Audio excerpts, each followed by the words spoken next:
ایک نماز ہاتھ چھوڑ کے پڑھتا ہوں، ایک ہاتھ باندھ کے پڑھتا ہوں، لیکن اس کے اندر بھی اگر آپ یہ کرنا چاہتے ہیں کوئی مسئلہ نہیں ہے، جس طرح مرضی کرو، پڑھو نماز سے ہی۔ اگر حدیث کی سند ٹھیک ہو اور متن ٹھیک نہ ہو تو کیا ہوگا؟ بنو امیہ پر بحث والے بعض اہل حدیث کہتے ہیں بخاری مسلم میں ضعیف روایتیں موجود ہیں۔ بال لڈیاں پاؤ اگر وہ کہندے نے ان کو جڑے بڑو اور آؤ اسی پھر تانوں پرویزیاں دے کھاتے چ پائیے نکلو تو یہی تے اسی کہہ رہے ہیں تسی ٹنی ہو سنی تے اسی ہیں۔ اگر بخاری مسلم کو بھی نہیں کسی نے ماننا تو وہ کہاں سے اہل حدیث اور سنی ہے؟ تو بات ہی ختم ہو گئی، جاؤ پھر نکلو تو۔ یہ جو عالم کہتا ہے نا انہوں کہے کہ ادھر تھلے لے ممبر تو لوے، انہوں کہا ذرا پرلے پاسے دیکھ، جو پرلے پاسے دیکھے پیچھو۔ اچھے معاش کے لیے ملک سے باہر بیوی بچوں سے دور رہنا کیسا ہے؟ یہ نہ دیکھیں 4 مہینے سے زیادہ تو بیوی بچوں سے دور نہیں رہنا چاہیے۔ سیدنا عمر نے بھی اپنے فوجیوں کے اوپر پابندی لگائی تھی اس حوالے سے، یہ تو آپ ذہن میں رکھیں۔ لیکن اگر کوئی عورت اس حوالے سے تیار ہے کہ وہ اپنا شرعی حق اس حوالے سے آپ کو معاف کرتی ہے، پھر میاں بیوی کنسنسس سے کوئی اس مجبوری کے تحت معاملات لے کے چل رہے ہیں تو ہم ان پہ کیا فتویٰ لگائیں؟ لیکن پھر اس قسم کے کئی واقعات رپورٹ ہوتے ہیں پھر بعد میں، اب وہ باتیں میں کیمرے میں کرنا نہیں چاہتا، اشارتاً بات کر رہا ہوں، تو وہ پھر اس کی ساری ذمہ داری پھر آپ کے اوپر ہی آئے گی۔ تو آپ دیکھیں بہتر تو یہ ہے کہ آپ بیوی بچوں کو ساتھ لے کے جائیں، سیدھی سی بات ہے۔ جمعے کی نماز کے لیے اکثر لوگ جگہ کم ہونے کی وجہ سے مسجد سے باہر سڑک پر ہی نماز پڑھتے ہیں، صف ایک دوسرے سے ملی نہیں ہوتی، بعض اوقات لوگ دور۔ تو یہ عالم کی ذمہ داری ہے نا، جو خطیب ہے، بالکل ٹھیک کہہ رہے ہیں، یہ غلط ہے، اس طرح نہیں ہونا چاہیے۔ صف تو متصل ہونی چاہیے اور اس میں گیپ بھی نہیں ہونا چاہیے۔ آپ مسجد کے باہر کہہ رہے ہیں، مسجد کے اندر گیپ ہوتا ہے صفوں میں۔ خطیب کے پیچھے جو سامنے لوگ کھڑے ہوئے ہیں وہ 1-1 فٹ کے فاصلے پہ کھڑے ہوتے ہیں۔ آپ تو یہ بہت بڑی بات کر رہے ہیں، دور کی بات کر رہے ہیں، میں تو آپ کو پاس بتا رہا ہوں۔ تو یہ خطیب کی ذمہ داری ہے کہ بخاری مسلم میں ہے کہ نبی علیہ السلام اقامت کے بعد صفوں میں چل کے صفوں کو سیدھا فرماتے تھے، اور جب آپ کو یہ چیز شورٹی حاصل ہو جاتی کہ صفیں سیدھی ہو گئی ہیں پھر آپ نماز شروع کرتے تھے۔ تو یہ امام کی ذمہ داری ہے میرے بھائی۔ تو خطیب کو بتائیں نا، جو شخص 3 اکٹھی طلاقیں دیتا ہے اس کا کفارہ کیا ہے؟ قرآن میں 1-1 کر کے طلاق دینا ہے۔ جی قرآن میں تو آیا نا، لیکن اگر کوئی اکٹھا حق استعمال کرتا ہے تو وہ حرام کا مرتکب ہے، توبہ کرے۔ بل بیوی گئی، بیوی نیچے لبڑی، یہ بالکل واضح مسئلہ ہے، اس پہ اہل سنت کا اتفاق ہے، سیدھی سی بات ہے۔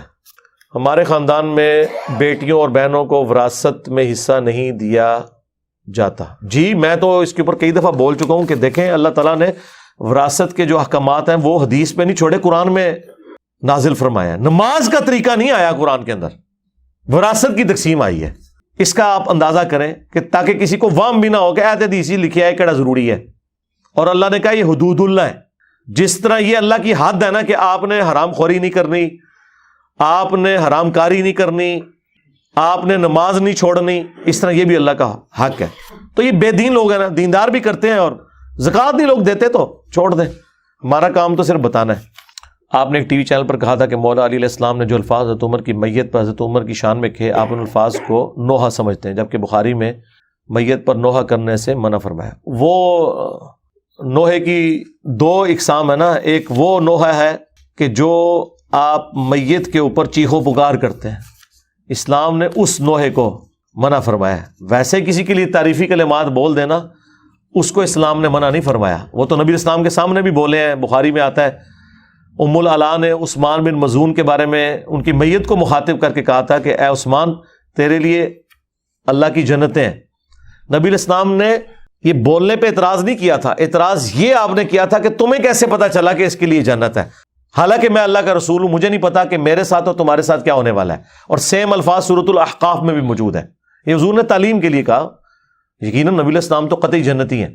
تو کسی کی میت کے اوپر تعریفی جملے بولنا یہ سنت ہے۔ پھر صحیح بخاری میں ہے حضرت ابوبکر صدیق نے نبی الاسلام کی میت کے اوپر کیا بولا تھا؟ اے اللہ کے رسول، میرے ماں باپ آپ پہ قربان، بوسہ بھی دیا تھا ماتھے پہ، اللہ تعالیٰ آپ پہ 2 موتیں جمع نہیں کرے گا۔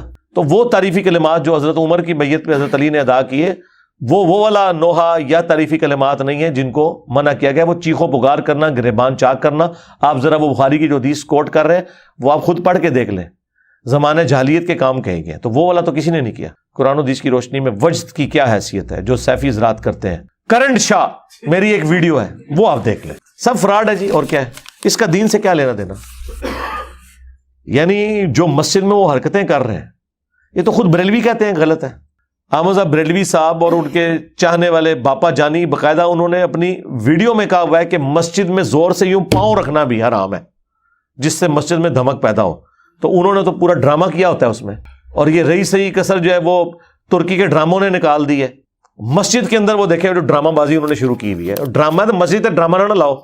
وہ ارتگل کا جو ڈرامہ ہے اس میں وہ محی الدین ابن عربی کا وہ دکھا رہے ہیں مسجد میں. یار مسجد نماز پڑھنے کی جگہ کہ جھومنے کی جگہ کہ ہاتھ میں ہاتھ ڈال کے تو ناچتے ہیں, اس کی کوئی باقی وجہ تو ہے. وہ تو میرے بھائی قوالیوں کے اوپر بھی گانوں کے اوپر بھی لوگوں کو وجد آتا ہے, آنسو روا ہوتے ہیں. یہ جو انڈین ایکٹر ہیں یہ جو بیٹھ کے وہ کر رہے ہوتے ہیں اپنے پروگرام, وہ کبھی کبھار آپ کو بھی وہ جعلی ویڈیو بنا کے نا یوٹیوب پہ چڑھا دیتے ہیں کہ وہ تلاوت سنتے ہوئے جناب شاہ رخ خان کے آنسو نکل آئے. وہ گانا سن رہے ہوندے تے آنسو نکل آندے نے, اتھوں وہ کلپ چک دینے تو تلاوت نال مکس کر کے تے لوگوں نے تھلے سبحان اللہ لکھا ہوندا ہے. میرے سامنے کلپ آئے میں لکھنا لعنت ہے تیرے ہوتے جھوٹیا. تو آنسو آنا یا وجد طاری ہونا اس کا کوئی لینا دینا نہیں دین کے ساتھ میرے بھائی.